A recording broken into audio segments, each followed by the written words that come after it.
13장. 예수님께서 성전을 떠나실 때 한 제자가 예수님께 말했습니다. 선생님, 보십시오. 정말 아름다운 돌이지요. 정말 아름다운 건물이지요. 예수님께서 이 큰 건물을 보느냐? 돌 위에 돌 하나도 남지 않고 완전히 무너질 것이다 라고 말씀하셨습니다. 예수님께서 성전 맞은편 올리브산에서 앉아 계실 때 베드로, 야고보, 요한과 안드레가 예수님께 조용히 물었습니다. 우리들에게 말씀해 주십시오. 언제 이런 일들이 일어나고 이런 일들이 이루어질 때 무슨 징조가 있겠습니까? 예수님께서 그들에게 말씀하기 시작하셨습니다. 아무도 너희를 속이지 못하게 조심하여라. 많은 사람들이 내 이름으로 와서 내가 바로 그리스도다 라고 말할 것이다. 그리고 많은 사람들을 속일 것이다. 너희는 전쟁에 대한 소식과 소문을 들을 것이다. 그러나 두려워하지 마라. 이런 일들은 반드시 일어나야 한다. 그러나 끝은 아직 아니다. 민족이 다른 민족과 싸우려고 일어나고 나라가 나라와 싸우려고 일어날 것이다. 여러 곳에서 지진이 일어나고 기근도 있을 것이다. 이런 것들은 출산하는 진통의 시작에 불과하다. 너희는 주의하여라. 사람들이 너희를 법정에 넘길 것이고 너희는 회당에서 매를 맞을 것이다. 너희가 나 때문에 총독들과 임금 앞에 서게 되어 그들에게 증언할 것이다.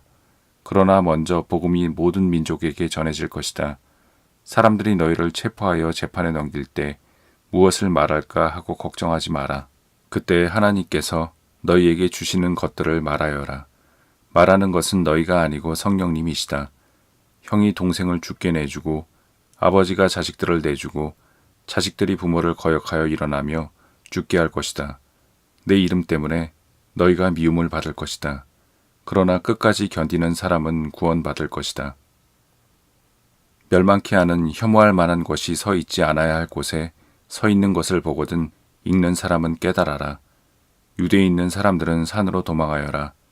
지붕 위에 있는 사람은 집에 있는 것을 가지고 나오려고 내려와 들어가지 마라.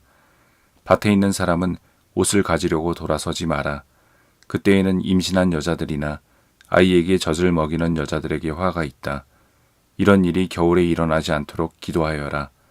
그때에는 환난이 있을 것인데 이런 환난은 하나님께서 세상을 만드신 때부터 지금까지 없었던 것이며 앞으로도 이런 환난은 없을 것이다.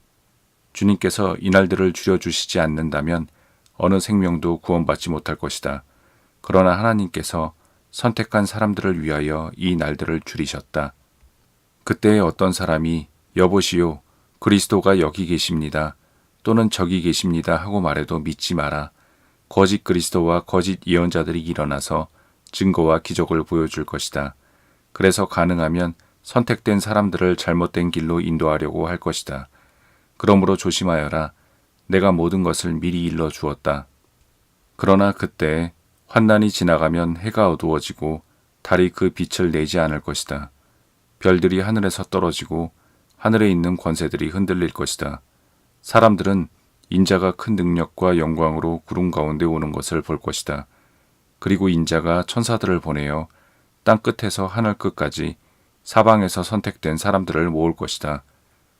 무화과 나무로부터 교훈을 배워라. 가지가 부드러워지고 새 잎을 내면 여름이 가까운 줄 안다. 이처럼 이런 일들이 일어나는 것을 보면 인자가 바로 문 앞에 가까이 온 줄 알아라. 내가 너희에게 진정으로 말한다. 이 세대가 지나가기 전에 이 모든 일들이 일어날 것이다. 하늘과 땅은 없어질 것이나 내 말은 없어지지 않을 것이다. 그날과 그때는 아무도 모른다. 하늘에 있는 천사도 모르고 아들도 모르고 오직 아버지만이 아신다. 주의하여라. 항상 경계하여라. 그것은 그때가 언제인지 알지 못하기 때문이다. 마치 여행을 떠나는 어떤 사람과 같다. 그는 집을 떠나면서 자기 종들에게 집을 돌보라고 맡겼다. 각각 임무를 주었는데 문지기에는 집을 잘 지키라고 명령했다. 그러므로 깨어 있어라. 집 주인이 언제 돌아올지 저녁에 혹은 밤중에 혹은 새벽 달기 울 때 혹은 아침 무렵에 올지 모르기 때문이다. 그가 갑자기 돌아와서 너희가 자고 있는 것을 보지 않게 하라. 내가 너희에게 말하는 것은 모두에게 하는 말이다. 항상 깨어 있어라.